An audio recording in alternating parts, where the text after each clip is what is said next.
সে শুভেন্দুবাবুকে বলছে বেঈমান, সে অমূল্য মাইতিকে বলছে বেঈমান। এই স্তরটা কেন বলছি, আমার সিনিয়র, এ আমার সিনিয়র, বয়সে কম অমূল্য, কিন্তু আমার চেয়ে ছোট, পলিটিক্সেও সিনিয়র।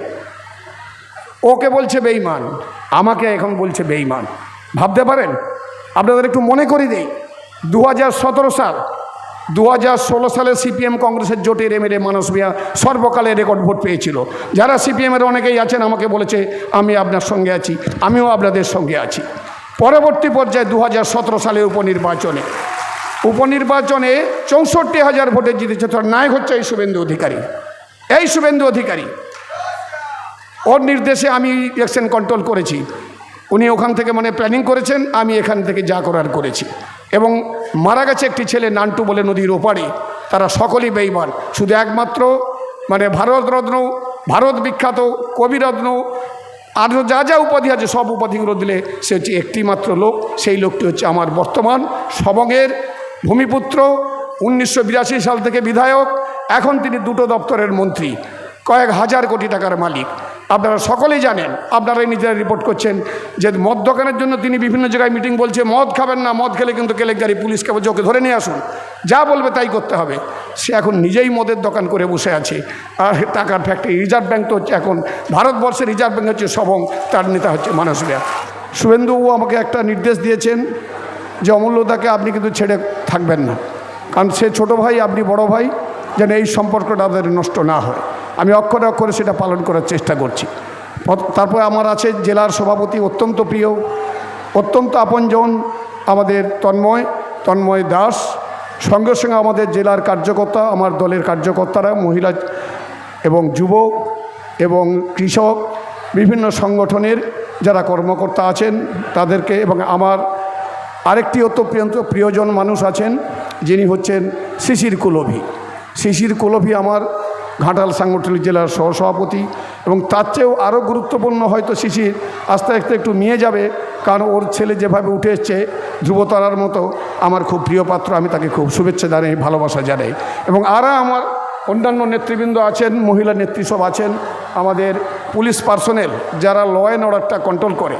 সেখানে বিভিন্ন সময় বিভিন্ন রাজনৈতিক দল যখন ক্ষমতায় থাকে, স্বাভাবিক নিয়মে একটু তাদের দিকে ঝুঁকতে হয়, নাহলে একটু অসুবিধা আছে।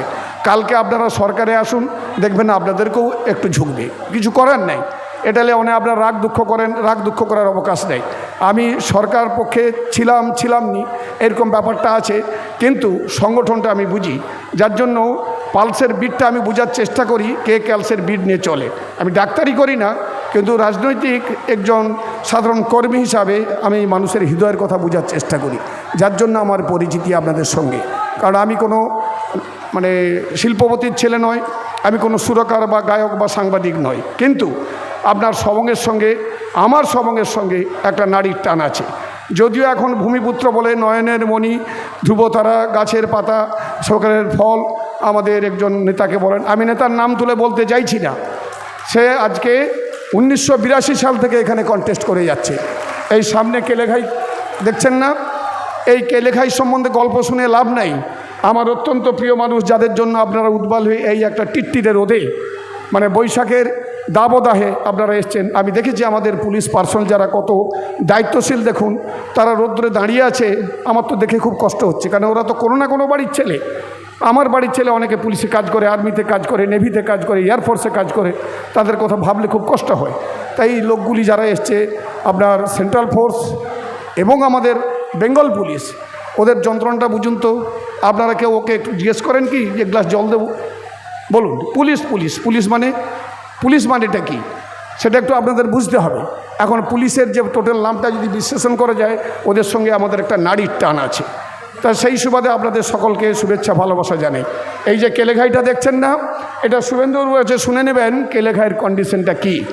কেলেঘাই কপালেশ্বরী সংস্কার নাকি মানসবাবু করেছেন, হ্যাঁ করেছেন, তখন তো উনি এমএলএ ছিলেন, ইরিগেশন মন্ত্রীও ছিলেন। এর কিন্তু স্রষ্টা হচ্ছে প্রণব মুখোপাধ্যায়, তখন তিনি অর্থমন্ত্রী কংগ্রেসের কেন্দ্রের। 650 কোটি, 650 কোটি টাকা তিনি 650 কোটি টাকা দিয়ে দিয়েছেন। এখন তিনি কিন্তু বুঝতে চাইছেন না। আমি এর সম্বন্ধে কেন শুভেন্দুবাবুকে রেখে বেশি কথা আপনাদের বলবো না, শুধু বলে রাখি সে শুভেন্দুবাবুকে বলছে বেঈমান, সে অমূল্য মাইতিকে বলছে বেঈমান। এই স্তরটা কেন বলছি? আমার সিনিয়র, এ আমার সিনিয়র, বয়সে কম অমূল্য, কিন্তু আমার চেয়ে ছোটো, পলিটিক্সেও সিনিয়র। ওকে বলছে বেঈমান, আমাকে এখন বলছে বেঈমান। ভাবতে পারেন? আপনাদের একটু মনে করি দেই, 2017 সাল, 2016 সালে সিপিএম কংগ্রেসের জোটের এমএলএ মানস মিয়া সর্বকালে রেকর্ড ভোট পেয়েছিল। যারা সিপিএমের অনেকেই আছেন আমাকে বলেছে আমি আপনার সঙ্গে আছি, আমিও আপনাদের সঙ্গে আছি। পরবর্তী পর্যায়ে 2017 সালে উপনির্বাচনে 64,000 ভোটে জিতেছে। তোর নায়ক হচ্ছে এই শুভেন্দু অধিকারী। এই শুভেন্দু অধিকারী, ওর নির্দেশে আমি ইলেকশন কন্ট্রোল করেছি। উনি ওখান থেকে প্ল্যানিং করেছেন, আমি এখান থেকে যা করার করেছি। এবং মারা গেছে একটি ছেলে নান্টু বলে নদীর ওপারে। তারা সকলেই বেঈমান। শুধু একমাত্র ভারতরত্ন, ভারত বিখ্যাত কবিরত্ন, আর যা যা উপাধি আছে সব উপাধিগুলো দিলে সে হচ্ছে একটি মাত্র লোক। সেই লোকটি হচ্ছে আমার বর্তমান সবংয়ের ভূমিপুত্র, 1982 সাল থেকে বিধায়ক, এখন তিনি 2টো দপ্তরের মন্ত্রী, কয়েক হাজার কোটি টাকার মালিক। আপনারা সকলেই জানেন, আপনারাই নিজেরা রিপোর্ট করছেন যে মদ দোকানের জন্য তিনি বিভিন্ন জায়গায় মিটিং বলছে মদ খাবেন না, মদ খেলে কিন্তু কেলেঙ্কারি, পুলিশকে বলছে ওকে ধরে নিয়ে আসুন, যা বলবে তাই করতে হবে।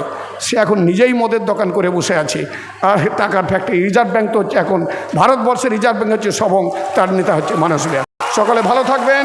আগামী 23 এপ্রিল 9 বৈশাখ বৃহস্পতিবার ভারতীয় জনতা পার্টির প্রার্থী আমি অমল কুমার পণ্ডা।